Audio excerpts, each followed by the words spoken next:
सभी बच्चों को नमस्कार। मैं doctor Praveen Prajapat, assistant professor, Keshav Ayurvedic medical college, Jhalawar. मैंने BMS MD NI से किया है और आज से मैं आप लोगों को स्त्री रोग एवं प्रसूति तंत्र पढ़ाऊंगा। ठीक है, कुछ बच्चे अभी तक जुड़े नहीं है, 1 मिनट वेट कर लेते हैं, सारे बच्चे आ जाएं, उसके बाद अपन कंटिन्यू करते हैं। कुछ बच्चों के मैसेज आ जा रहे हैं मेरे पास में। कनेक्ट हो चुका है।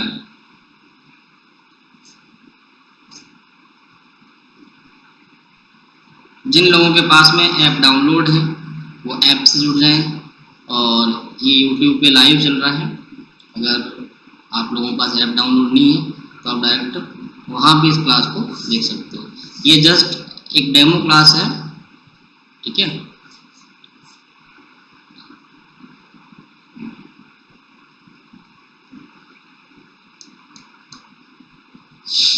चलो शुरू करते हैं अपन। देखो,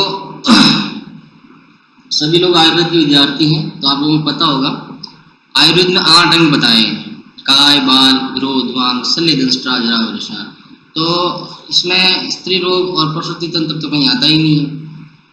फिर भी एक नापिक सेपरेट ब्रांच है, इसमें पोस्ट ग्रेजुएशन होती है और नंबर ऑफ पेशेंट रहते हैं, UG में पढ़ाई जाती है, PG में पढ़ाई जाती है। तो इसकी क्या इम्पोर्टेंस है आयुर्वेद के अंदर, उसको मैं आप लोगों को पहले बताना चाहूँगा। मतलब कहने का मतलब ये कि ये अष्टांग आयुर्वेद में नहीं है, उसके बाद में भी ये ब्रांच इतनी अपने आप में इम्पोर्टेंट भूमिका रखती है। इसका रीज़न ये है क्योंकि जो नंबर ऑफ पेशेंट हैं वो सर्जरी के, गायनिक के इंक्लूडेड बहुत ज़्यादा है। इसके अलावा अगर आप आयुर्वेद संहिताओं की बात करें तो स्कैटर्ड फॉर्म के अंदर आयुर्वेद संहिताओं के अंदर गायनिक का बहुत डिटेल में आपको, गायनिक ऑप्स दोनों का बहुत डिटेल में आपको डिस्क्रिप्शन मिलता है। जैसे चरक चिकित्सा के अंदर योनि व्यापद आ गया, चरक शारीर पूरा ऑप्स गायनिक से जुड़ा हुआ है, सुश्रुत शारीर पूरा ऑप्स गायनिक से जुड़ा हुआ है। तो ये डिफरेंट ब्रांच या अष्टांग 8 अंगों के अंदर न आते हुए भी अपने आप में बहुत ज़्यादा इम्पोर्टेंस रखती है। अब शुरुआती क्लासों के अंदर मैं आपको सबसे शुरुआत क्लास में आपको ये बताना चाहूँगा कि BMS 3rd ईयर के अंदर जो आपकी गायनिक और ऑप्स की क्लास चलती है, इसके अंदर आप लोगों का इसमें 2 पेपर होंगे। एक गायनिक का चलेगा सेपरेट और एक ऑप्स का पेपर होगा। दोनों 100 नंबर के पेपर, ये आप लोगों को सबको पता ही होगा। गायनिक और ऑप्स 2 सब्जेक्ट हैं, ये दोनों अपने आप में अलग भूमिका रखते हैं। बात करते हैं अपन अलग अलग की। तो देखो, ऑब्स्टेट्रिक्स जो है, इसको प्रसूति तंत्र कहते हैं, वो जो है वो डायरेक्टली सर्जिकल इंटरवेंशन और manual intervention with the reproductive system of the female से जुड़ा हुआ है। और गायनिकोलॉजी जो है वो बेसिकली जो फीमेल रिप्रोडक्टिव सिस्टम की जो फिजियोलॉजी है या उसकी पैथोलॉजी है वो उससे जुड़ी हुई है। ऑब्स्टेट्रिक्स के अंदर मेनली जो शिशु जन्म लेता है उसके जन्म, उसकी शुरुआत से लेके ओम और एम्ब्रियो मिलता है, यूट्रस के अंदर ग्रो करता है, फिर 9 महीने वो ग्रो करता है, उसके बाद में किस तरीके से उसको डिलीवर करते हैं अपन, तो उस सारी की सारी चीज़ें किस में पढ़ेंगे अपन, ऑब्स्टेट्रिक्स में। लेकिन जो फीमेल रिप्रोडक्टिव सिस्टम है उसकी नॉर्मल फिजियोलॉजी क्या है, उसकी नॉर्मल पैथोलॉजी क्या है, वो सारी की सारी स्टडी अपन किस में करते हैं, गायनिकोलॉजी में करते हैं। अब क्योंकि आप लोग सोच रहे होंगे कि सर स्त्री शरीर को इतनी इम्पोर्टेंस मिलती है या इसको इतना इम्पोर्टेंट तरीके से पढ़ा जा रहा है compare to male reproductive system को, तो ये फीमेल रिप्रोडक्टिव सिस्टम जो है वो मेल रिप्रोडक्टिव के कंपेयर में ज़्यादा इम्पोर्टेंट क्यों है? वो इसलिए इम्पोर्टेंट है क्योंकि फीमेल जो है, जो बर्थ का जो काम है, जो शिशु के जन्म देने का जो काम है, वो मेनली किसका होता है, फीमेल का होता है। मेल का भी रोल होता है, लेकिन जो शिशु का जो भरण पोषण, जो उसका लालन पालन जो उसके कोख में होता है, वो फीमेल रिप्रोडक्टिव सिस्टम होता है। उससे जुड़ी कोई डिजीजेज होती हैं, बच्चे को डिलीवर करना है, उससे जुड़ी पूरी ब्रांच होती हैं ऑब्स्टेट्रिक्स। तो इसलिए फीमेल रिप्रोडक्टिव सिस्टम जो है वो मेल रिप्रोडक्टिव सिस्टम के कंपेयर में ज़्यादा इम्पोर्टेंट रहता है। अब मैं आपके सिलेबस की बात करूँ तो बताया मैंने आपको 2 पेपर रहेंगे आपके, एक रहेगा गायनिक का, एक रहेगा ऑप्स का, दोनों 100 नंबर के पेपर रहेंगे, ठीक है। अब मैं जो पढ़ाऊंगा आपको, देखो आयुर्वेद जो है इसके किसी भी सब्जेक्ट को पढ़ने के 3 पैरामीटर होते हैं। मैं मेरा यूजी का पीजी का एक्सपीरियंस के साथ आपको बताता हूँ।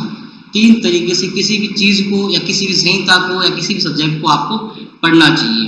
पहला है, जिस एग्ज़ाम की आप तैयारी कर रहे हो, सपोज आप यूजी की तैयारी कर रहे हो, तो यूजी में उस पर्टिकुलर जो भी आप पढ़ रहे हो उसको कैसे आपको लिखना है, उसके हिसाब से पढ़ाई करो। दूसरा, साथ ही साथ में आपका नेक्स्ट टारगेट पीजी है, तो उस जो आप पढ़ रहे हो, जैसे मान लो अपन आज anatomy of the female reproductive system पढ़ेंगे, तो उनमें से पीजी में क्या क्वेश्चन बन सकते हैं, तो हल्का सा यूजी का पढ़ते समय उसका भी ध्यान दें कि यार अच्छा ये चीज़ यूजी के हिसाब से है, तो इसमें यार पीजी के हिसाब से ये क्वेश्चन बन सकेगा, तो वो ध्यान दो। तीसरा और सबसे इम्पोर्टेंट पहलू है क्लिनिकल पहलू, क्योंकि 5 साल बाद में, 3 साल पीजी करने के बाद में आप सब लोग डॉक्टर्स बनेंगे। डॉक्टर बनने के बाद में ट्रीटमेंट करेंगे, तो ट्रीटमेंट किसकी करेंगे, जब आप जो पढ़ा है उसका क्लिनिकल एस्पेक्ट आपको आना चाहिए ना। तो किसी भी चीज़ को पढ़ने से पहले या पढ़ते टाइम आपको 3 चीज़ों का विचार करना है। यूजी जिसकी आप एग्जाम की तैयारी कर रहे हैं, नेक्स्ट टारगेट पीजी में क्या क्वेश्चन बन सकते हैं, और तीसरा आपका उसमें क्लिनिकल ओवरव्यू क्या हो सकता है। ये 3 चीज़ों को मेन फोकस करके आपको पढ़ाई करनी है, ठीक है। मैं आपको यहाँ कोशिश करूँगा कि देखो यूजी के हिसाब से मैं आपकी बहुत अच्छी तैयारी कराऊंगा। जो पेपर आपका जो भी पेपर होगा, आप जिस स्टेट में हैं या जिस यूनिवर्सिटी से हैं, क्योंकि सीसीआईएन का एनसीआईएसएन का सिलेबस तो सब जगह सेम है, तो वहाँ आपको कोई दिक्कत नहीं आएगी। मैं ये कोशिश करूँगा आपको पढ़ाते टाइम कि जब मैं आपको पढ़ाऊँ तो आपको कुछ चीज़ें ऐसी ही बताऊँ बीच बीच में या पढ़ाते टाइम कि भाई इस पूरे पैराग्राफ में या आज जो टॉपिक पढ़ा उसमें पीजी के हिसाब से क्या क्वेश्चन बन सकता है। साथ में मैं ये भी ट्राई करूँगा अपने एक्सपीरियंस के हिसाब से कि जो डिजीज़ अपन पढ़ रहे हैं उसका क्लिनिकल एस्पेक्ट आपके लिए किस तरीके से इम्पोर्टेंट रहेगा, ठीक है। अब देखो स्क्रीन के ऊपर आपको एक रेड कलर की लाइन दिख रही होगी, ये आपके सिलेबस का सबसे पहला टॉपिक है। टॉपिक नंबर 1 है इंट्रोडक्शन टू सब्जेक्ट स्त्री शारीर विज्ञान, दिख रहा होगा सबको। तो इसको अपन सबसे पहले डिस्कस करेंगे स्त्री शारीर विज्ञान को, ठीक है। इस टॉपिक के अंदर सिलेबस का जो पहला टॉपिक है, इस टॉपिक के अंदर सबसे पहला पॉइंट आता है स्त्री शब्द की व्युत्पत्ति की। स्त्री शब्द की जो व्युत्पत्ति है वो कैसे हुई है। देखिए स्त्रीय धातु में डट डी प्रत्यय लगने से स्त्री शब्द बनता है, तो आपको यहाँ पे स्त्रीय धातु को याद करना रहेगा और डीप प्रत्यय को याद करना रहेगा। कौन सी धातु, स्त्रीय धातु और डी प्रत्यय, इससे स्त्री शब्द निष्पन्न होता है। स्त्री शब्द जो निष्पन्न हुआ है, जो डेरिवेट हुआ है, इसका मतलब होता है विकीर्ण होना, प्रतिध्वनित होना आदि अर्थों में प्रयुक्त होता है। शास्त्रों के अंदर कई अर्थ निकलते हैं इसके, ठीक है।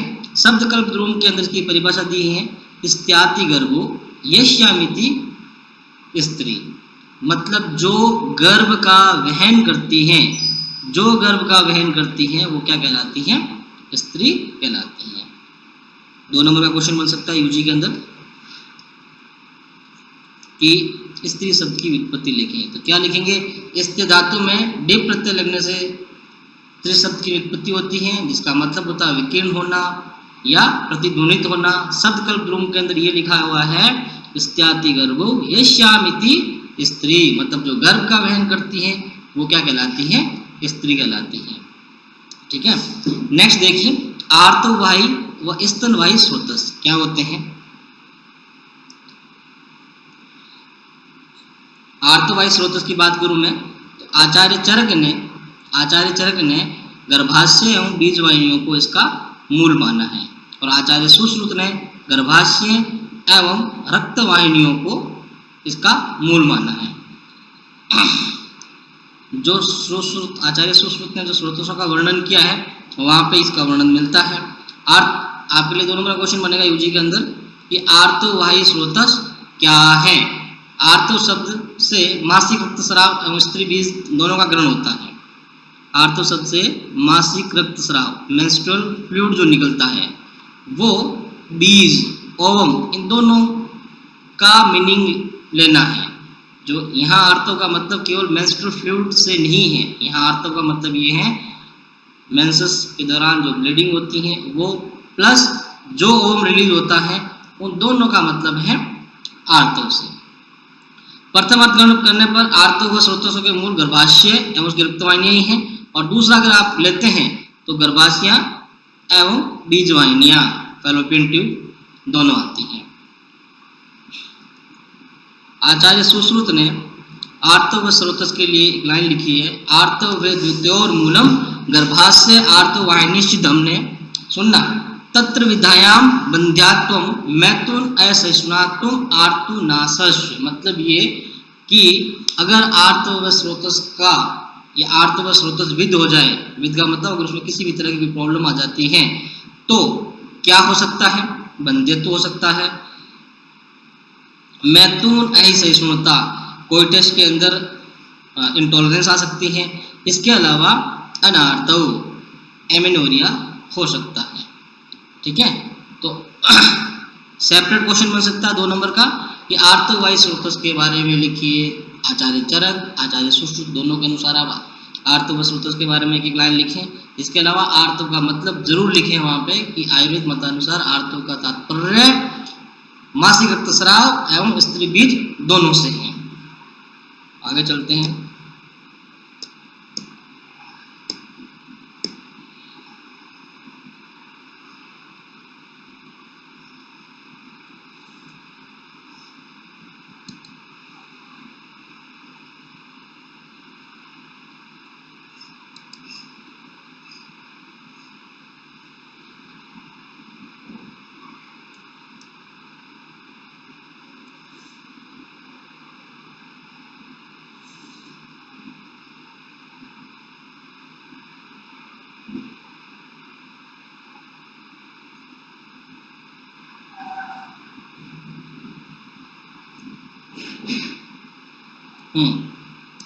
अब बात करते हैं स्तनवाही स्रोतस की। आचार्य चरक और सुश्रुत ने स्तनवाही स्रोतस सेपरेट से नहीं बताया है। आचार्य चरक और सुश्रुत ने कहीं पर भी स्तन्यवाही स्रोतस को अलग से वर्णन नहीं किया है, लेकिन आचार्यों ने जगह जगह पर स्तन्य संपन्न, स्तन्य दोष एवं स्तन्य वृद्धन के बारे में बताया है। मतलब कि कहीं ना कहीं आचार्यों ने स्तन्य या स्तनवाही स्रोतस के बारे में वर्णन किया है, लेकिन सीधे रूप से नहीं किया है। इंपॉर्टेंट क्वेश्चन पीजी के हिसाब से बनता है, किस आचार्य ने सेपरेट रूप से स्तनवाही स्रोतस के बारे में बताया है? तो वो है आपका आचार्य शारंगर। ठीक है, तीसरा टॉपिक त्रिआवृत योनि। देखो मैं फिर बता दूं आपको, अभी अपन बेसिक क्लास ले रहे हैं। बेसिक क्लास के अंदर अपन सबसे पहले introduction of gynae, introduction of obs, और अब जैसे कि मैं गायनी पढ़ा रहा हूं पहले आप लोगों को, तो गायनी के अंदर इंट्रोडक्शन के साथ में बेसिक एनाटमी, बेसिक फिजियोलॉजी क्या रहती है फीमेल रिप्रोडक्टिव सिस्टम की, वो बताना चाह रहा हूँ। अब अपन बेसिक एनाटमी की तरफ चलेंगे। तो एक क्वेश्चन आता है यूजी में, त्रिआवृत योनि क्या है? देखो इसको बिल्कुल आप कंफ्यूज मत हो, त्रिआवृत योनि क्या होती है, ऐसा लगता है कि पता नहीं क्या है, कौन सी किस योनि के बारे में बात कर रहा है। ये सिंपल सा एनाटमी ऑफ योनि, एनाटमी ऑफ वेजाइना के बारे में बोल रहा है। योनि की आकृति कैसी है, तो इसमें नाम से स्पष्ट है, नाम से ही स्पष्ट है, त्रिआवृत। त्रि का मतलब 3 और आवृत का मतलब लेयर कह सकते हो आप। ठीक है,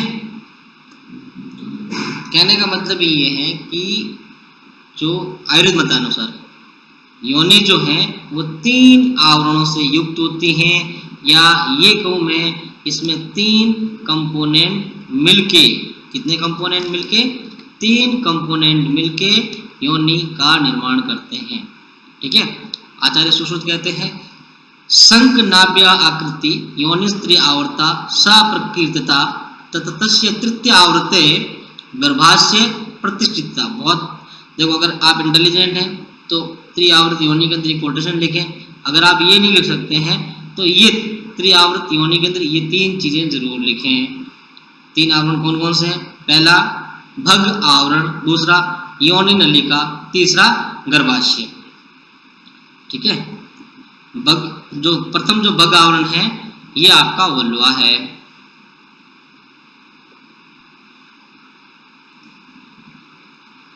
ठीक है, ये आपकी सर्विक्स आ गई और ये आपका यूट्रस आ गया। देखो कितने आचार्य जितने भी अपने थे कितने बुद्धिमान थे, उस समय उन्होंने इतनी साइंटिफिक चीजें बता दी।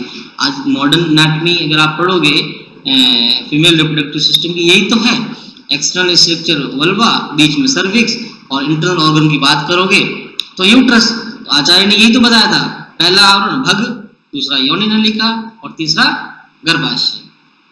इस तरीके से योनि के 3 आवरण, 3 आवृत होते हैं, पहला वल्वा, सर्विक्स, यूट्रस, अगर आयुर्वेद के हिसाब से करूं भग, योनि नलिका और तीसरा गर्भाशय। ठीक है, अभी आगे बोल रहा है योनि शब्द जो है वो वेजाइना, पर्टिकुलर वेजाइना का ग्रहण करते हैं। अब इसकी बात करूं तो वेजाइना जो है निम्न भाग में अपेक्षाकृत संकुचित तथा ऊर्ध्व भाग में अपेक्षाकृत विस्तृत होती हैं। कारण निम्न भाग, निम्न मतलब नीचे का भाग, नीचे का मतलब अंदर का, अंदर क्या है, अंदर है सर्विक्स। तो सर्विक्स वाला जो भाग है वो कैसा रहेगा, संकुचित रहेगा। भार, ऊर्ध्व भाग, ऊर्ध्व भाग में क्या है, वल्वा, भार का भाग, तो भार वाला भाग कैसा रहेगा, विस्तृत रहेगा। इसलिए इसकी आकृति कैसी बनती है, शंख के समान। शंख आपने देखा होगा ना, शंख बजाते हैं तो शंख जो मुंह के जो पार्ट जो आपको टच करते हैं वो कैसा होता है, संकुच, बिल्कुल संकुचित, और बाद में जाके कैसा होता है, एक्सपैंड होता है, फूला हुआ होता है। तो जो मुंह के जो टच हो रहा है वो वाला भाग सर्विक्स, और जो बाहर जो एक्सपैंड हो रखा है वो वाला भाग कौन सा है, इसका वल्वा। इस तरीके से इसकी जो आकृति है कैसी बनती है, शंख नाभ्य आकृति, और आवरण कितने होते हैं, 3। इंपॉर्टेंट है ये क्वेश्चन, यूजी के हिसाब से बहुत इंपॉर्टेंट है ये वाला क्वेश्चन। त्रिआवृत योनि को समझाइए, 5 नंबर में आ सकता है, और 5 नंबर में अगर नहीं आता है ये क्वेश्चन तो ये पक्का मान के चलिए 2 नंबर में तो पक्का आ सकता है। ये त्रिआवृत योनि क्या है, त्रिआवृत योनि शंख नाभि की आकृति की होती है जिसमें 3 आवरण पाए जाते हैं। प्रथम आवरण भग कहलाता है, दूसरा योनि नलिका और तीसरा गर्भाशय कहलाता है। इस तरीके से आपको डील करना है इसको।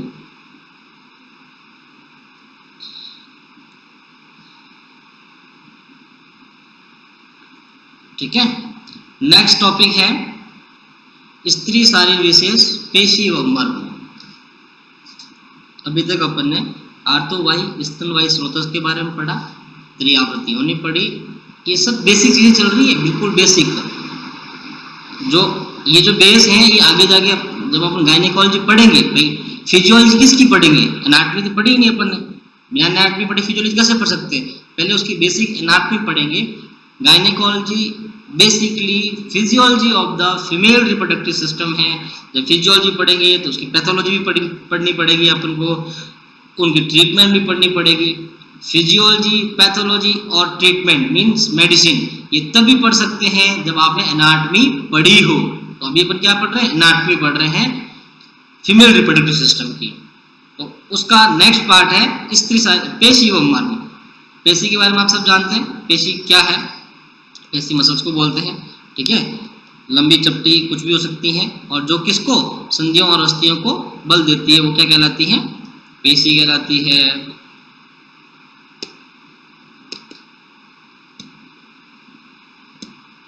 ये इंपॉर्टेंट इतना नहीं है लेकिन फिर भी इसको आपको रखना है याद।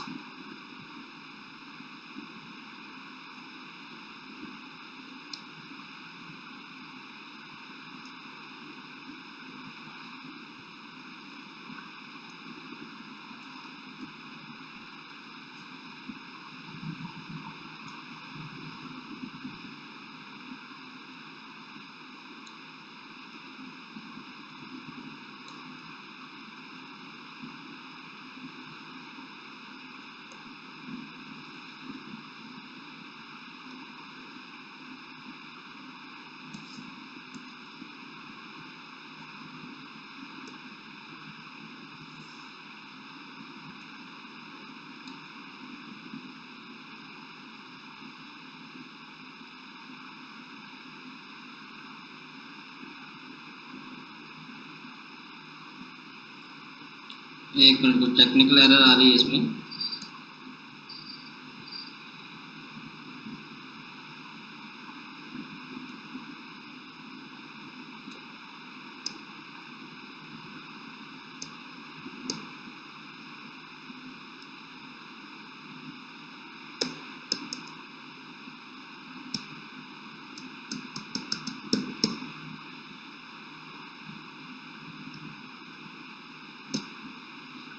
ठीक है,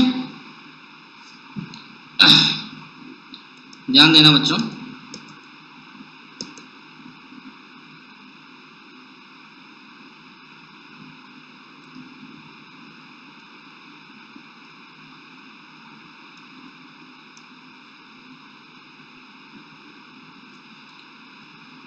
पेशी और मर्म। तो पेशी का मतलब सिंपल मसल से है, मृदु बिल्कुल एकदम सॉफ्ट मांसल स्ट्रक्चर को पेशी बोलते हैं। इसका कार्य क्या होता है? अस्थियों और संधियों को बल प्रदान करना और संधियों को एक दूसरे से आपस में जोड़ना। ठीक है, अब यहाँ स्त्री रोग में क्या इंपॉर्टेंट है, इस पेशी और मर्म से जुड़ी चीजें वो पढ़नी है अपने को, ये इंपॉर्टेंट चीज है। स्त्री शरीर में 20 पेशियां अधिक पाई जाती हैं। ठीक है, पीजी के हिसाब से क्वेश्चन बनता है, इंपॉर्टेंट है। अब अपन को पता करना कि कौन सी 20 पेशियां जो मेल से ज्यादा होती है स्त्री में, वो ये है। ठीक है, श्लोक अगर किसी को याद हो, श्लोक याद कर सकता है। स्त्री नाम तो विसंत्री अधिका 20 ज्यादा होती है स्त्रियों में। कौन सी? 10 तासाम स्तनियोर एकई अस्मिन पंचम पंच एति, दोनों स्तनों के अंदर 5-5, मतलब 10 पेशियां ज्यादा होती हैं। यौनी तासाम परिवर्धी, जैसे जैसे यौन बढ़ता है उसके हिसाब से इन मसल्स में ग्रोथ होती है, 10 ज्यादा हो गई। अपत्य पते चतुर्थ, अपत्य पथ बोलते हैं वेजाइनल कैनाल को, उसमें 4 एक्स्ट्रा होती हैं। तासाम प्रसृते अभ्यंतर अंतो द्वे मुखाश्रिते, वो 4 कौन सी हैं? 2 बाहर और 2 अंदर। मुखाश्रिते बाह्य चवृते द्वे। गर्भ छिद्र संकिता चित्र है, गर्भ छिद्र में 3 पाई जाती हैं। इसके अलावा शुक्र आर्तो प्रवेशनी, शुक्र और आर्तो के प्रवेशन द्वार के ऊपर 3 और एक्स्ट्रा मसल्स पाई जाती हैं। इस प्रकार दोनों स्तन में 5-5, 10, अपत्य पथ में 4, 2 बाहर 2 अंदर, कितनी होगी? 14। गर्भ छिद्र में 3, 17, और शुक्र आर्तो जहां से प्रवेश होता है उस प्रवेश द्वार में 3, 20। इस प्रकार 20 पेशियां एक्स्ट्रा पाई जाती हैं। बात करते हैं मर्म। मर्म क्या होते हैं? मारिंदी मर्माणी, ऐसे अंग या शरीर के वो हिस्से जिन पे चोट लगने से व्यक्ति की मृत्यु हो जाती है। मारियंती इति मर्माणी, जिससे मृत्यु हो जाती है वो मर्म कहलाता है। या जिस रचनाओं पर आघात होती है उसमें उससे मृत्यु हो, वो मर्म कहलाते हैं। स्तनों में स्तन रोहित मर्म इंपॉर्टेंट है, एवं स्तन मूल जो मर्म है उनका वर्णन किया हुआ है, ये ध्यान रखना आप लोग। स्तन रोहित मर्म और स्तन मूल मर्म, अगर मर्म पे क्वेश्चन आ जाए, वैसा आएगा नहीं मेरे हिसाब से, तो इंपॉर्टेंट क्वेश्चन बनता नहीं है। फीमेल रिप्रोडक्टिव सिस्टम की बात करूं और मर्म की बात करूं तो इन 2 मर्मों को जरूर याद रखना, योनि और फल स्रोतस में स्थित होने वाले मर्म, क्योंकि आचार्य सुश्रुत ने 8 मर्मों को सुरक्षित रखने के लिए बोला है कि इन 8 मर्मों पे आघात नहीं होना चाहिए, अगर होता है तो मृत्यु हो सकती है। कौन से 8 मर्म है? सेवनी, शुक्र हरणी, स्रोतांसी, फलयोर गुर्दम, मूत्र शेकम, मूत्रभाम, योनि बस्ती तथा अष्टमम, ये 8 मर्म, जिसमें योनि भी आई है। और फल स्रोतस, फल स्रोतस उनको बोलते हैं जो फल देते हैं, वो फल नहीं फ्रूट्स वाले फल। यहाँ फल का मतलब है ओवम, ओवम कहाँ बनते हैं? ओवेरी में। तो जो ओवेरी और योनि से जुड़ी हुई जो मर्म है उनकी रक्षा करनी है। ठीक है,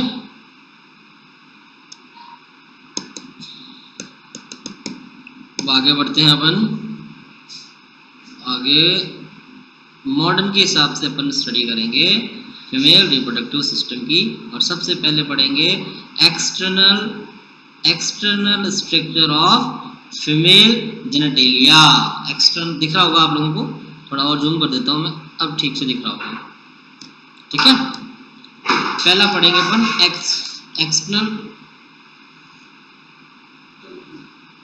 एक्सटर्नल जेनिटेलिया को पढ़ेंगे।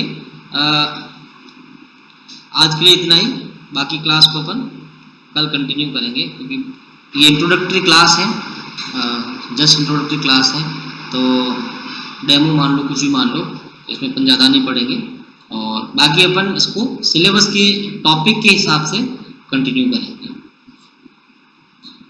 ठीक है।